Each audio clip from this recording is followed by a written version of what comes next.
Hello, foodies, and welcome back to the channel. Today, we are tackling a fan favorite, an appetizer, legend, the one and only mozzarella stick. Forget those frozen ones from the supermarket.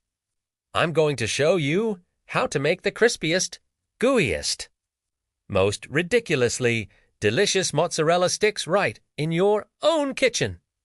It's way easier than you think, and the result is 100 times better.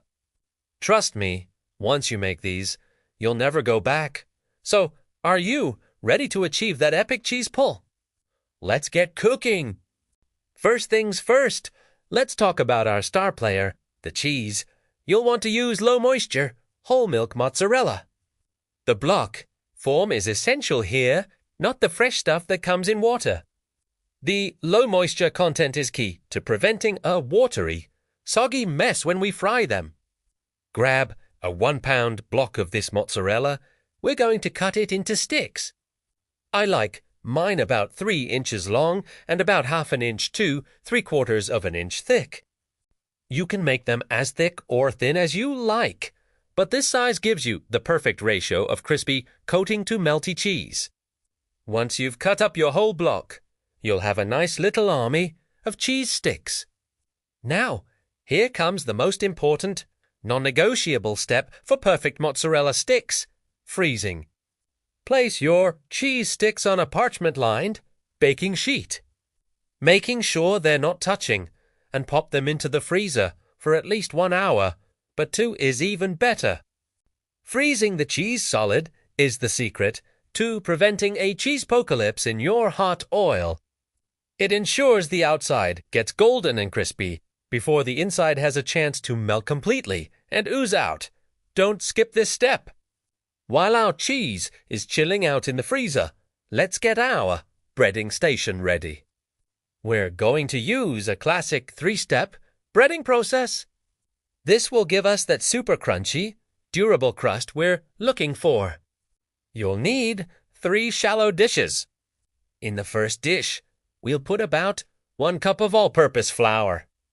Season it generously with a teaspoon of salt and half a teaspoon of black pepper.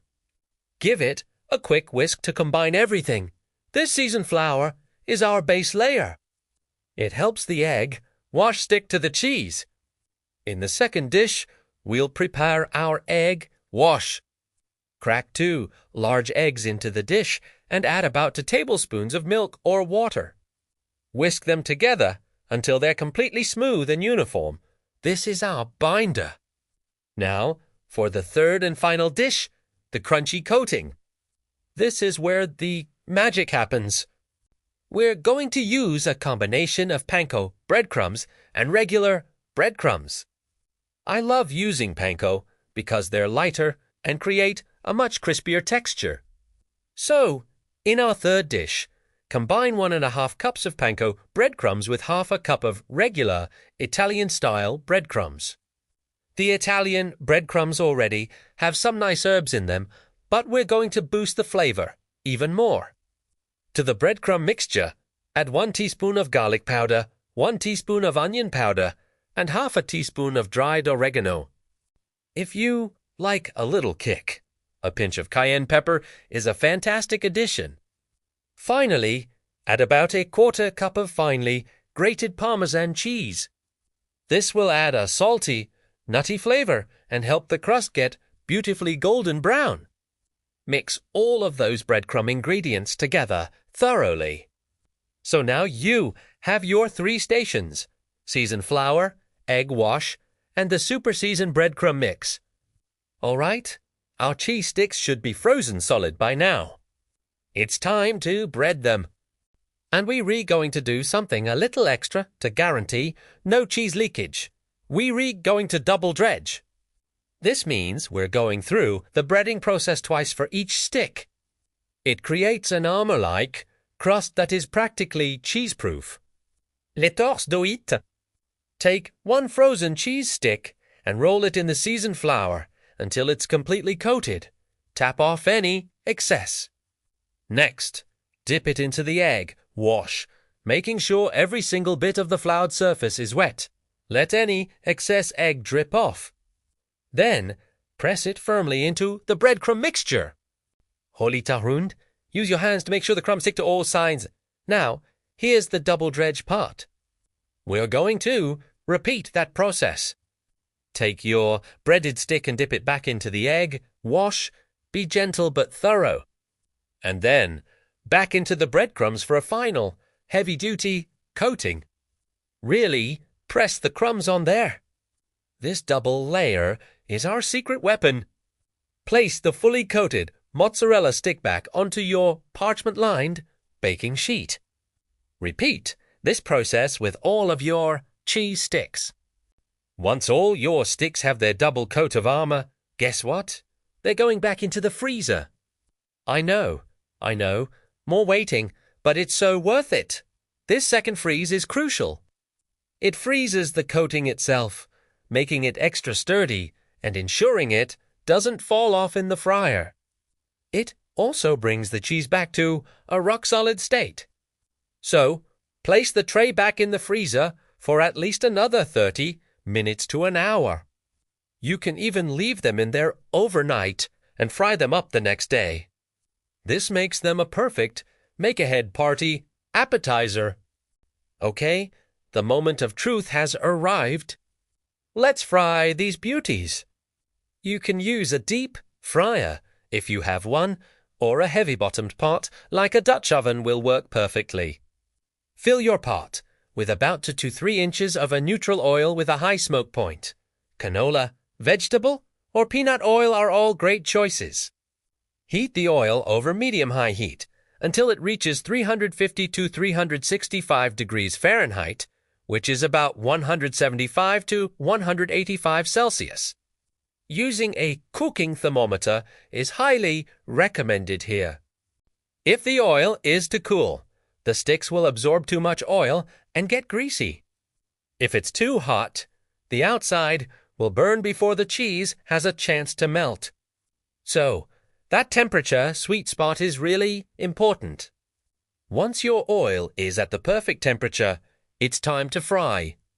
Carefully take your mozzarella sticks straight from the freezer and gently place them into the hot oil. Don't overcrowd the pot. Fry them in small batches of maybe 4 or 5 at a time. Overcrowding will cause the oil temperature to drop drastically, which we want to avoid. Fry the sticks for about 60 to 90 seconds, turning them occasionally until they are a beautiful, deep golden brown on all sides. You might see a tiny bit of cheese start to peek out, and that's your cue that they are done. Use a spider strainer or a slotted spoon to carefully remove them from the oil and place them on a wire rack to drain. Don't put them on paper towels, as that can make the bottom side steam and get soggy. Sprinkling them with a tiny bit of salt as soon as they come out of the oil is a pro move. Repeat this process with the remaining batches, making sure to let the oil come back up temperature between each batch. Now, for patlucates. Perfectly golden, unbelievably crispy, and just begging to be eaten. But what's a mozzarella stick without a dipping sauce? A classic marinara sauce is the go-to partner. You can use your favorite jarred sauce, or simply heat up some canned crushed tomatoes with a bit of garlic and oregano.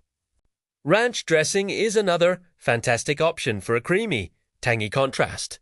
Let's grab one. Listen to that crunch. And now, the moment we've all been waiting for, the cheese pull. Look at that. It's glorious. The outside is perfectly seasoned and crunchy, and the inside is pure, molten, cheesy perfection. These are 1,000 times better than anything you can buy. The double breading and double freezing method is a total game changer.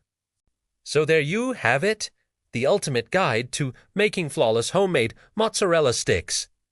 It takes a little patience with the freezing time, but the active prep time is actually pretty quick, and the results speak for themselves. This is the perfect appetizer for game day, a party, or just a Tuesday night when you're craving something amazing. I promise your friends and family will be begging you for the recipe. give it a try and let me know how they turn out in the comments below.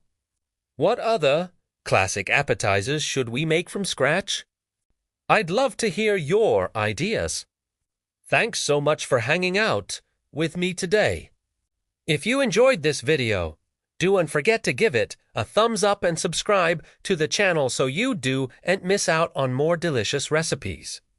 We'll see you in the next one. Happy cooking!